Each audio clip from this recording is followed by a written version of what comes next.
Welcome to lecture 4, that is breadth first search traversal of unit 2 graph of the subject advanced data structure of computer engineering, second year computer engineering. So in this lecture we are going to cover BFS.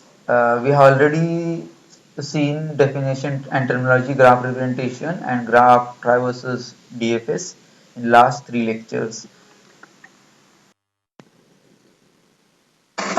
Now, BFS is the breadth first search traversals, which maintains one graph, uh, which is nothing but a set of vertices and edges.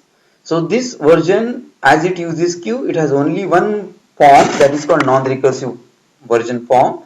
It maintains global array Gi as adjacency matrix and also maintain one visited array for uh, marking like whether the node has been visited or not visited. 0 indicates that node is not visited and 1 indicates that node is visited or vertex is visited. BFS has two steps. So this procedure has two steps. So in first step we'll mark all the nodes, assume that n is equal to 5. So we are having entry for visited entry for 5 nodes. So all these will be marked as unvisited by making entry 0. And as we are using Q, so initially Q is empty. Now we'll keep doing these things repeatedly till our Q is empty. So for all the vertices W which are adjacent to V, so we have started with initial vertex V and we'll try to find out all the adjacent vertices W for the initial vertex V. So if those adjacent vertices are not visited, then we'll keep adding those adjacent vertices to Q, and also we will keep processing those vertices and mark vertices as visited. And if Q is empty, then our algorithm terminates. Otherwise, we'll keep processing the next adjacent vertex, uh, and every time we'll delete the front item of the queue as that node is being visited. Now for any given undirected graph with vertex 0, 1, 2, 3, 4, which is shown over here. So the algorithm will also maintain one visited array V. So initially all the nodes, that is 0, 1, 2, 3 and 4 are unvisited, so mark as 0. Now initially we'll choose 0 as the starting vertex and we'll call BFS with V equal to 0 as the starting vertex. So now as we have started exploring the very first node 0, so it is marked as visited, and all the nodes adjacent to 0 are basically added in queue. So here 1, 2, 3, those are added in queue. So we are proceeding in this sequence 1, 2 and 3. And then a next node is chosen, that is adjacent node is chosen for the further exploration. So we'll be adding the node adjacent to 1 to the queue.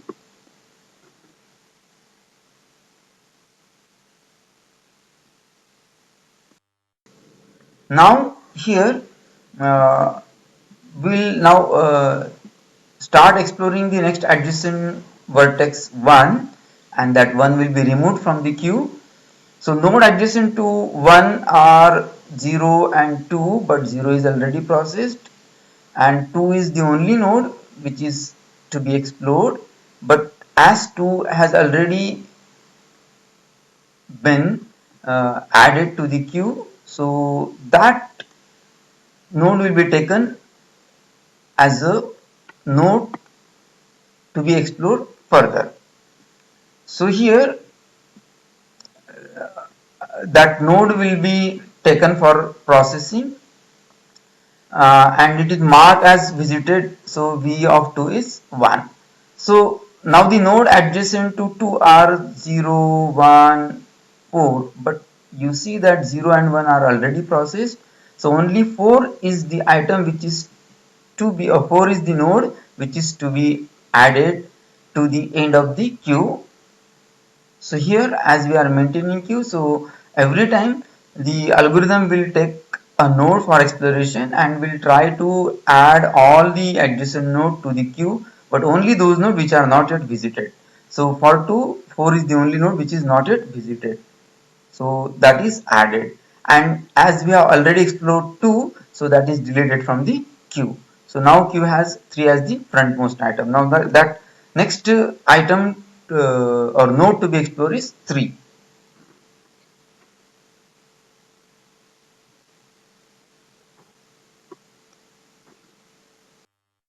Now here 3 is selected for further exploration, being a front item of the queue. So it is marked as visited and that is popped, that is removed from the queue, not popped, that is removed from the queue. And the only item which is to be processed is 4. So front of the queue has a 4, so that node is chosen for the further exploration. So as you see that the only node adjacent to 4 is 2, but 2 is already marked as visited, so that won't be added to the queue. This way our queue has exhausted and all the elements from the queue are processed.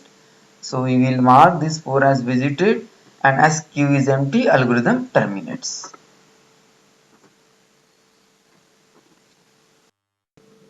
Now, if we see the implementation of BFS algorithm as a C++ code, so here we have BFS, here also we have BFS, starting vertex V, here we, in case of function we are using I. So we are marking all the nodes initially as unvisited and queue is empty. So here we are using our own queue class, we create one instance queue and we'll mark all the visited for this particular graph. All the nodes are unvisited, and we'll start with the initial vertex 1 which is added to the queue, and again for the given initial vertex all the adjacent nodes, if not visited, they are added to the queue. Here also we'll do the same thing. So long queue is not empty, so we will keep finding adjacent nodes for initial node I. Those adjacent nodes are nothing but the j, and if those nodes are not yet visited, so we'll keep adding to the queue. So we'll enqueue those adjacent of the queue and we'll mark that adjacent node as visited, and we'll take that node after deleting. We'll take that adjacent node for the exploration. So till your queue is not empty, we will keep exploring the nodes.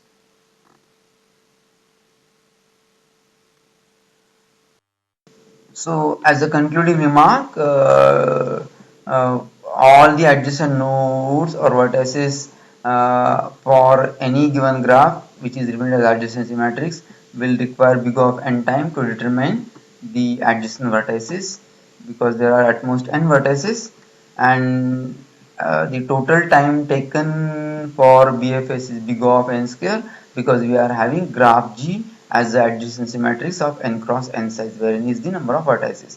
Now the BFS sequence, as we have already seen, for this given graph will be 0, 1, 2, 3 and 4. Thank you so much. We'll continue in the next lecture.